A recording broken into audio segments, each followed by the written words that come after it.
સમાચારમાં આગળ વાત કરીએ તો સમાચાર અમદાવાદથી મળી રહ્યા છે, જ્યાં અમદાવાદમાં એએમસીના ખાડામાં યુવાને પડી જતા તેનું મોત થયું હતું, તેનો હવે મામલો સામે આવ્યો છે। સમાચાર અમદાવાદથી મળી રહ્યા છે, જ્યાં એએમસીના વિપક્ષી નેતાએ અધિકારીઓ પર નિશાન સાધ્યું છે। એએમસીના ખાડામાં પડી જતા યુવાનનું મોત નીપજ્યું હતું।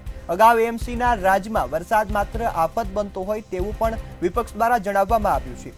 હવે એએમસીના રાજમાં વરસાદ જીવલેણ બન્યો છે તેવું શહેજાદ ખાન દ્વારા જણાવાયું છે।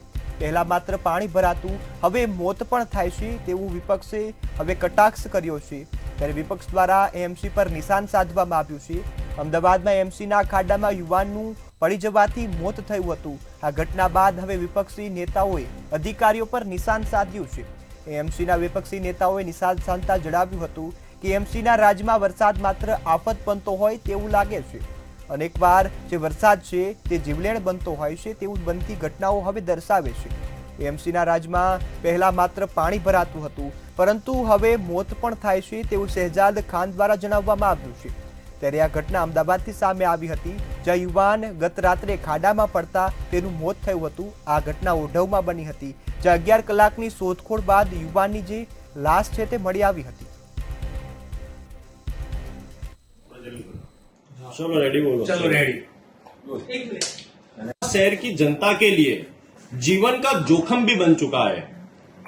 अहमदाबाद शहर में बरसात में पानी तो भरता है, लेकिन धीरे धीरे अब अहमदाबाद शहर के लोगों की उसमें मृत्यु भी होती जा रही है। कल रात को हुई बरसात में ओढ़व विस्तार में एक व्यक्ति की मृत्यु हो गई। वो अपनी बाइक लेकर जा रहा था और वो व्यक्ति गड्ढे में पड़ने से, वो पानी के बहाव से उसकी मृत्यु हो गई और 11 घंटे के बाद उसकी लाश मिली। बरसात में लगातार अहमदाबाद म्युनिसिपल कॉरपोरेशन के खुदाई के काम रुकने का नाम नहीं लेते। डेट फिक्स की गई थी, वो डेट फिक्स करने के बाद भी आज भी अहमदाबाद शहर में ऐसे कई काम है जो ड्रेनेज प्रोजेक्ट के हो, रोड प्रोजेक्ट के हो या जोन से हो, आज भी वो कार्य खुदाई के अहमदाबाद शहर में चल रहे हैं। अहमदाबाद म्युनिसिपल कॉरपोरेशन के राज में कहीं ना कहीं बहुत बड़ी बेदरकारी ओढ़व विस्तार में सामने आई है कि एक व्यक्ति की मृत्यु हो जाती है और फिर भी अहमदाबाद म्युनिसिपल कॉरपोरेशन के बड़े अधिकारी अपनी चुप्पी नहीं तोड़ रहे। एक मृत्यु कल हुई, उसके पहले भी निकोल के मधु मालती विस्तार में पानी भरने के कारण एम्बुलेंस नहीं पहुंच पाई, जिसके कारण उस व्यक्ति की समय पर इलाज ना मिलने से उस व्यक्ति की भी मृत्यु हो गई। संवाददाता मेहुल दुधरेजा फोनलाइन पर जोड़ाया છે। જી મેહુલ, જે ઓઢવમાં ઘટના બની છે જેમાં ખાડામાં પડી જતા યુવાનનું મોત નીપજ્યું છે, શું વિગતો? જે પ્રમાણે ગઈકાલે મોડી સાંજે જે પૂર્વ વિસ્તારની અંદર ખાસ વધારે પડતો જે વરસાદ વરસ્યો, 4 થી 5 ઇંચથી પણ વધારે જે વરસાદ વરસ્યો, તેની અંદર કોર્પોરેશનની પોલ ખુલી ગઈ। સાથે જે પ્રી મોન્સૂન કામગીરી જે મોટી મોટી વાતો કરવામાં આવતી હતી તેની જગ્યા ઉપર પણ એક નિર્દોષ વ્યક્તિનો જે ભોગ છે તે લેવાયો છે। જે ઓઢવ વિસ્તારની અંદર એક બાઇક સવાર જયારે પસાર થઈ રહ્યો ત્યારે સીધો ખાડામાં પડ્યો હતો।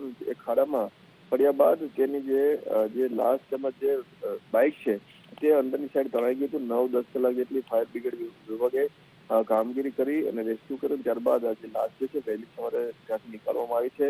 આ વ્યક્તિ છે ત્યાંનો સ્થાનિક હતો અને ત્યાંથી પસાર થઈ રહ્યો હતો, એ દરમિયાન આ દુર્ઘટના ઘટી છે અને આ દુર્ઘટના થયા બાદ તેના પરિવારજનોમાં આક્રંદ છે અને સાથે સાથે કોર્પોરેશન સામે તેનો રોષ પણ વ્યક્ત કર્યો છે। જી બિલકુલ મેહુલ, સંપૂર્ણ માહિતી બદલ આપનો આભાર। આ ઘટના અમદાવાદથી સામે આવી છે, જ્યાં ખાડામાં પડી જવાથી એક નિર્દોષ વ્યક્તિનો જીવ ગયો છે।